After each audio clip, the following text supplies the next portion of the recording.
This is Nightly Business Report with Tyler Matheson and Sue Herrera. World stage, President Trump meets with Britain's Prime Minister, cheering Brexit, and talks by phone with Mexico's president. The key topic, building a bridge about that wall. Paying the price, the president has floated raising taxes on Mexican imports. But who really picks up the tab? The economics of a border tax. And going private, a pledge to spur $1 trillion in infrastructure spending is on the table.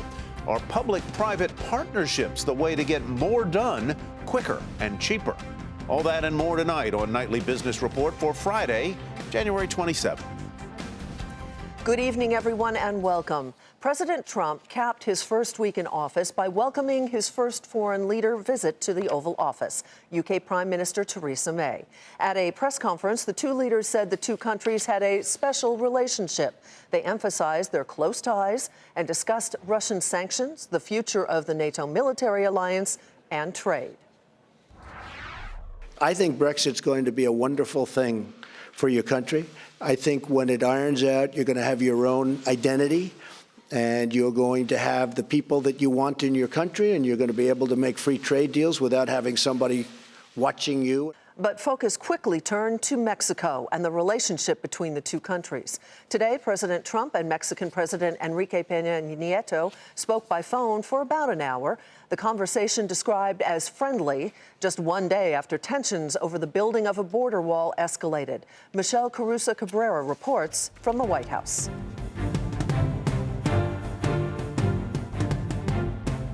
It was a day of twists and turns in the relationship between the President of the United States, Donald Trump, and the President of Mexico. We learned that they both had an hour-long phone call this morning to discuss what's happened over the last couple of days. Here's how President Trump described that phone call in his news conference today with the UK Prime Minister Theresa May.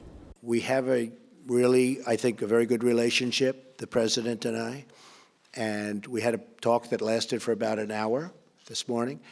And we are going to be working on a fair relationship and a new relationship. But the United States cannot continue to lose vast amounts of business, vast amounts of companies, and millions of people losing their jobs. That won't happen with me. We're no longer going to be the country that doesn't know what it's doing. However, even though President Trump said they have a great relationship, he then went on to criticize Mexico. Mexico, with the United States, has out-negotiated us and beat us to a pulp through our past leaders. They've made us look foolish. We have a trade deficit of $60 billion with Mexico. On top of that, the border is soft and weak. Drugs are pouring in, and I'm not going to let that happen. Both the White House and the Mexican government put out a joint statement later in the day, echoing that the relationship is important. One difference between the two statements?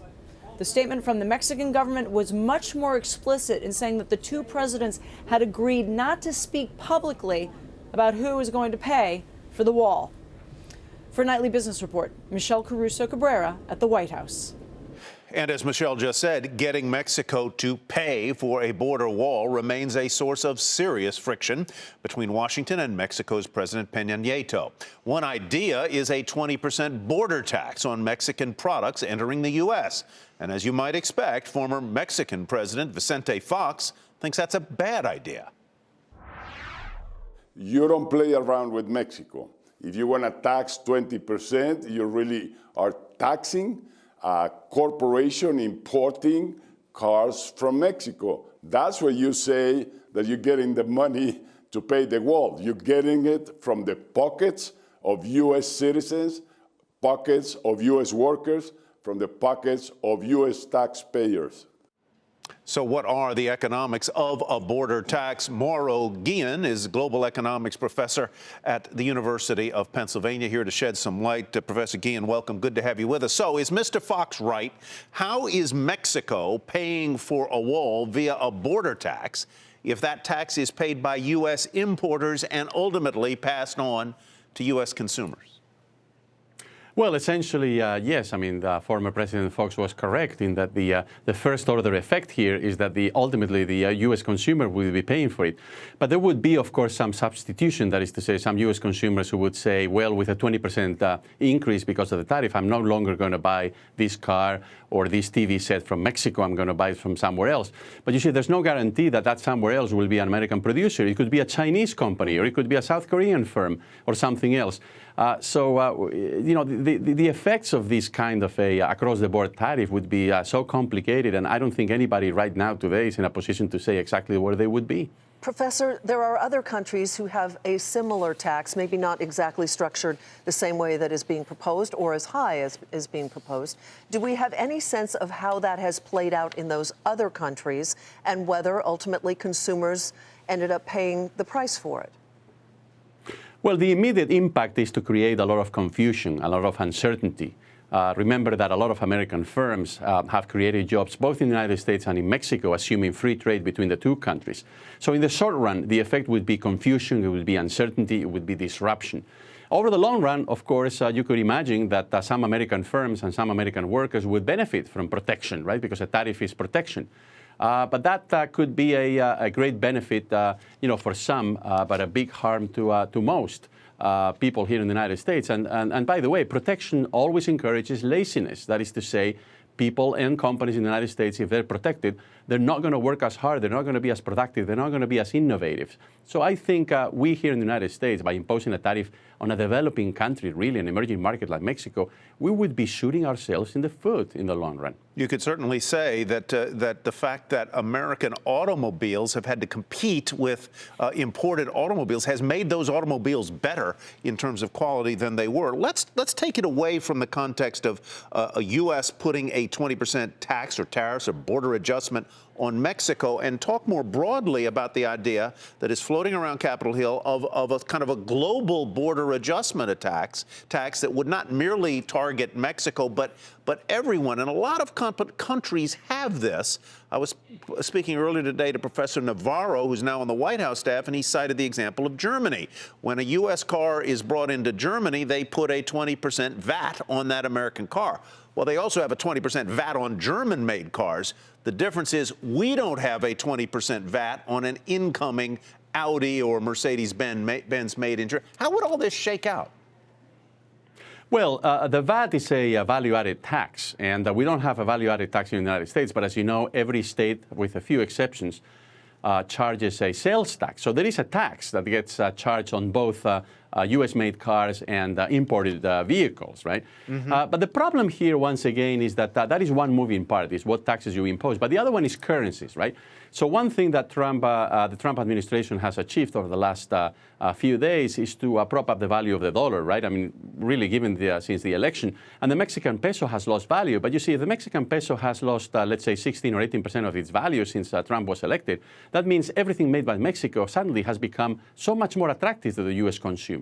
So this is one of the ironies of this whole situation, that even imposing a 20% tariff right now would only serve to level the playing field relative to where the peso-dollar exchange rate was a few weeks ago. So what I'm trying to say is that there's so many moving parts here. This is so complicated, and I think we're oversimplifying things. And in particular, I think these proposals by the administration, you know, with no provocation on the Mexican side whatsoever, I think, you know, are not conducive to supporting or promoting the best interest of the United States. Professor Guillen, thank you so much for enlightening us tonight. Professor Mauro Guillen with the University of Pennsylvania.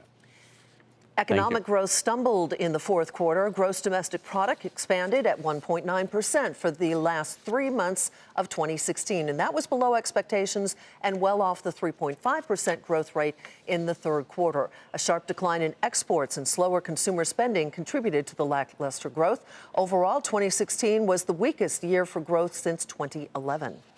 Consumer confidence soared to its highest level in 12 years. The increase reflects ongoing optimism about policies out of Washington and their potential impact on growth. According to those who compiled the University of Michigan Index, consumers also feel more confidence about their own financial situations.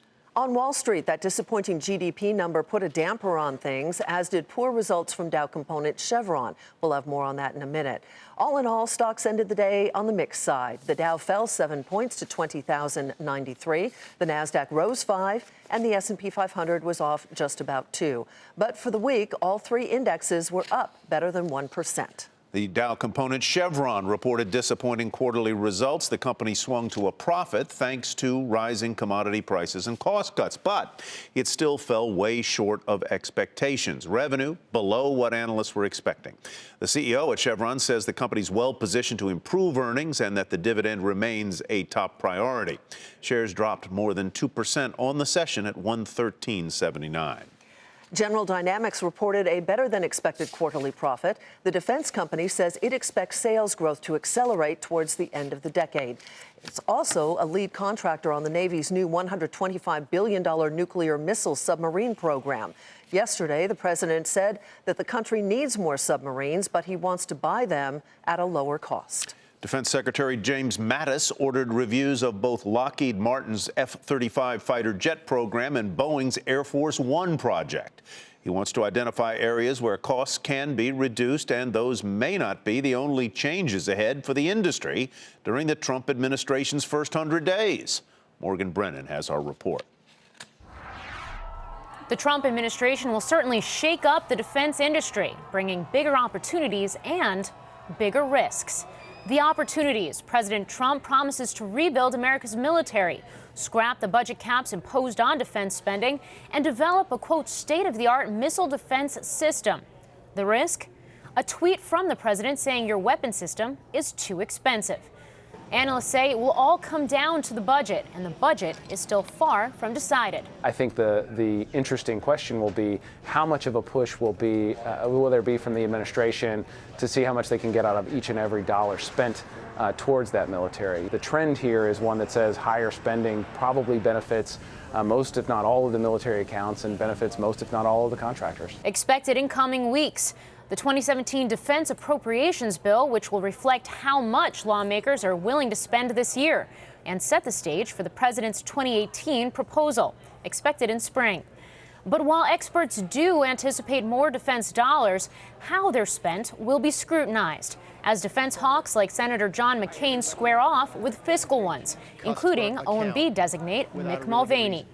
That's already affected Lockheed Martin. Trump's criticism of the cost of the F-35 Joint Strike Fighter program was front and center on a call with investors today, as CEO Marilyn Hewson stressed the jet's falling price and the job opportunities the program's creating. The meetings that we've had have been very productive, very good dialogue. He asked excellent questions, and he's really focused on making sure that that the cost comes down on the program. And it's not about slashing our profit. It's not about our margins. When we have those discussions, it's about how do we get the cost of the aircraft down today and in the future. And that will be key, especially since the Pentagon is launching reviews to find ways to save money on the program and seeing if a competing plane from Boeing could, with improvements, potentially be used as an alternative. All of this amid a busy week for defense earnings. There are some open questions for the group in terms of how large will the budget be, what are the risks in terms of program costs or reforms and whatnot, but I think it's too early to answer a lot of those questions.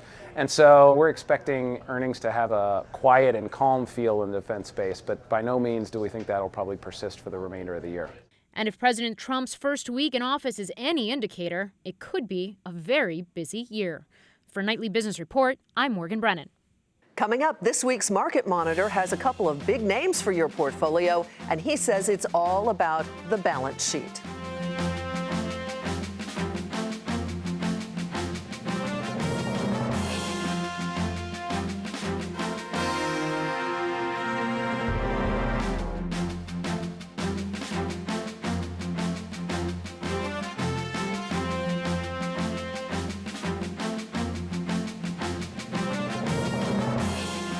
Miami-Dade has become the first metropolitan area to comply with President Trump's call for an end to sanctuary cities. Miami-Dade Mayor Carlos Jimenez ordered county jails to fully cooperate with federal immigration officials. That decision comes after President Trump signed an executive order that could result in the elimination of federal funding for local governments that do not comply. The sanctuary city designation is an informal one. Governments are generally considered sanctuaries if local officials refuse to hold on to suspected undocumented immigrants while federal agents figure out their status. Los Angeles is also considered a sanctuary city. The mayor of the country's second largest metro area has sharply criticized President Trump in the past. But now he says there may be some areas where the two can find common ground. Julia Boorstin spoke to L.A. Mayor Eric Garcetti. Los Angeles Mayor Eric Garcetti is working to expand the city's economy, and a key part of that is his commitment to immigrants. Garcetti saying that 61% of new businesses in the city are started by immigrants, and he knows firsthand how immigration policies are key to helping a city grow. And here in Los Angeles, if it was so bad, we'd be the most affected. We'd probably be the first to say, please keep them out. But on the contrary, we've seen a huge economic boom, in large part linked to those activities. Garcetti says he was hopeful after a conversation with the president. I think he said he was keeping a very open mind. He wanted to fix a large system that he also acknowledged was broken. So there is room for common ground. The question now, what happens if President Trump follows through on his threat to withdraw $500 million in federal funding from the city?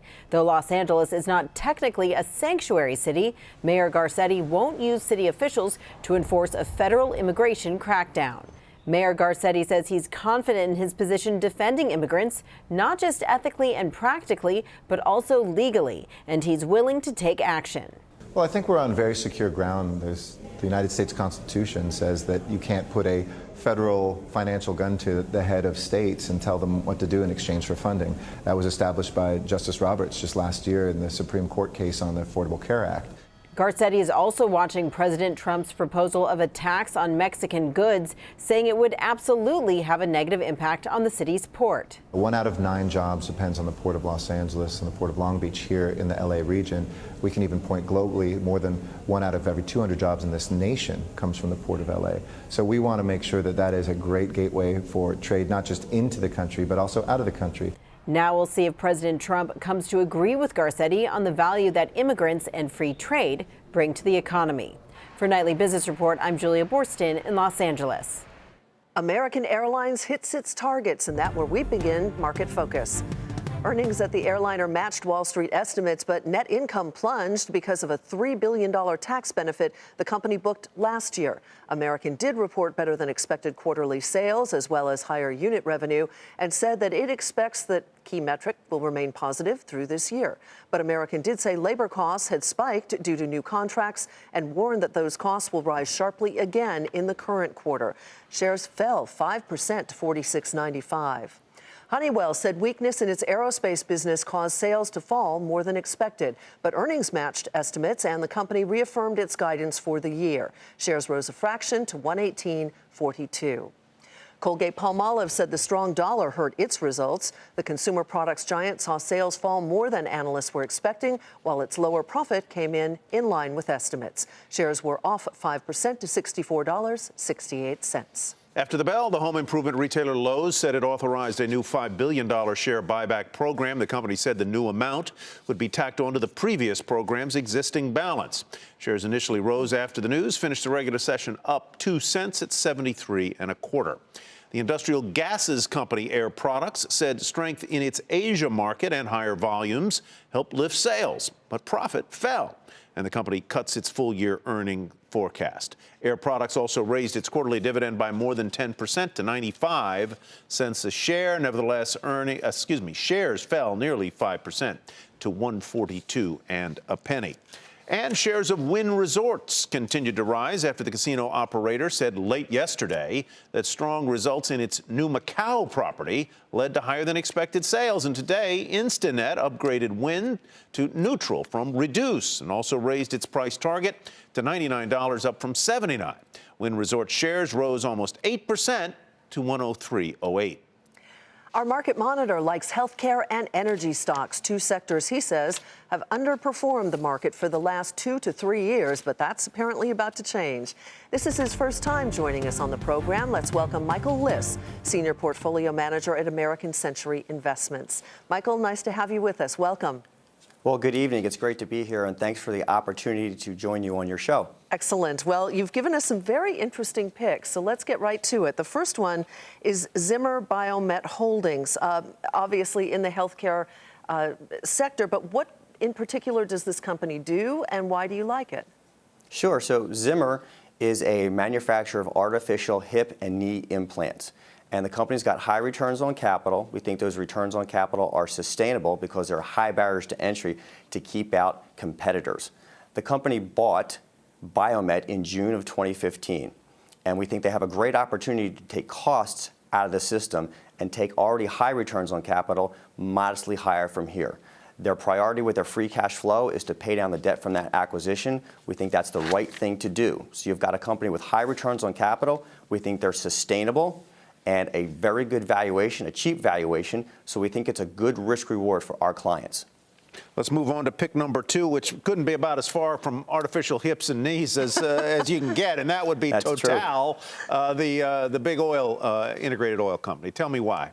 Sure, Tyler. So Total is relative to other energy-related companies, it's less cyclical, and it's got a good mix of upstream and downstream businesses. So between 2010 and 2014, the company engaged in a major investment cycle, developing additional oil and gas properties. As those assets continue to come on stream, we think that their volumes will be able to grow in the mid to low single digits the next several years. And so their cash flow from operations should start to accelerate. And since they've hit the peak of their investment cycle, CapEx requirements should fall pretty precipitously from here. So you've got a situation where cash flow from operations is accelerating, CapEx is falling, and it should result in accelerated free cash flow for shareholders. If you combine that with a very good balance sheet, able to withstand the rigors of the energy cycle, and a dividend yield north of 5%, we think it's a pretty good risk reward for our clients. And finally, Pfizer.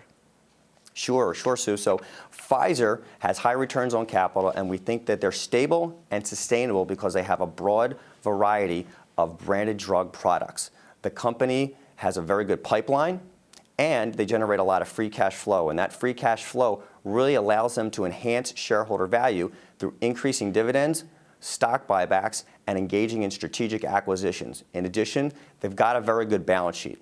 And that balance sheet also allows them the optionality to engage in strategic acquisitions to enhance shareholder value. So again, here's a company with high returns on capital that we think are very stable, trading at a very cheap valuation at a dividend yield just north of 4%.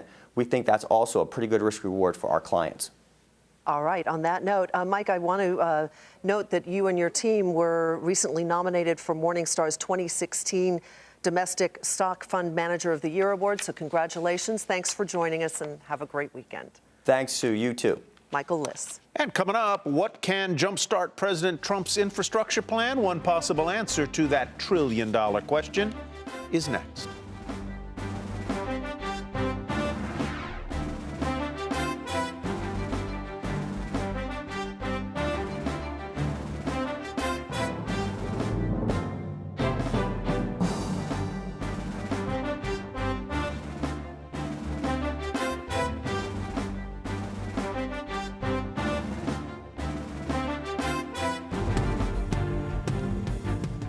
And here's a look at what to watch for next week. ExxonMobil, Pfizer, Apple, and Visa, just a few of the Dow components scheduled to report their earnings.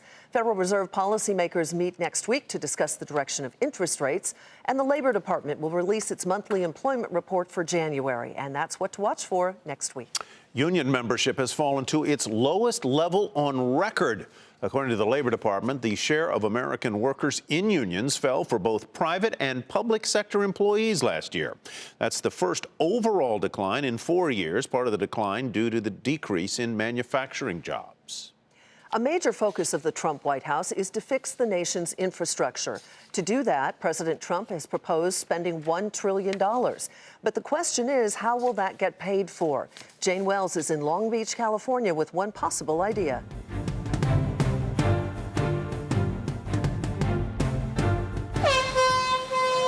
This $500 million civic center being built for the city of Long Beach is not being funded by a big bond. It's not taking a decade to design, permit, and build. It's being done in 3 years and not costing taxpayers much of anything. There's risk in any project, so there's always some level of risk, but the benefit dramatically outweighs any sort of risk that we could take on a project like this. Long Beach is getting its city hall through a public-private partnership, or a so-called P3. A private company called Plenary Concessions is building the facility and essentially leasing it back to the city for the next 40 years for about the same cost as running and maintaining the old city hall. Oh, and the company's also getting the old city hall as part of the deal, which it will tear down and redevelop. Public-private partnerships are popular outside the United States, but they're relatively new here, mostly because we've always had a strong municipal bond market. But now some governments are coming up against their bond limits, and President Trump wants to provide federal tax incentives to spur more P3 projects. P3s have an uneven record. For example, this toll road in Indiana went bankrupt, continuing to operate until it was bought by an Australian group. But Plenary Concessions is having success with dozens of projects around the world, like rebuilding hundreds of bridges in Pennsylvania and the Long Beach project. Some of the projects that were delivered earlier in this format were what you might think of as aspirational, that some city leaders or government leaders thought that if you built something that it might generate growth or economic activity in a certain region. And when the economy changes or development patterns change, it doesn't always work out that way. But Bonner says Long Beach will always need a city hall, and P3s are attracting investments from public pension funds. PwC says 9 projects totaling billions of dollars closed in the first 3 quarters of last year. And if the president comes through on tax incentives for infrastructure, Moody says the United States could become the P3 capital of the world. For Nightly Business Report, Jane Wells, Long Beach, California. And that will do it for Nightly Business Report tonight. I'm Sue Herrera. Thanks for joining us. Thanks from me as well. I'm Tyler Matheson. Have a great weekend, everybody.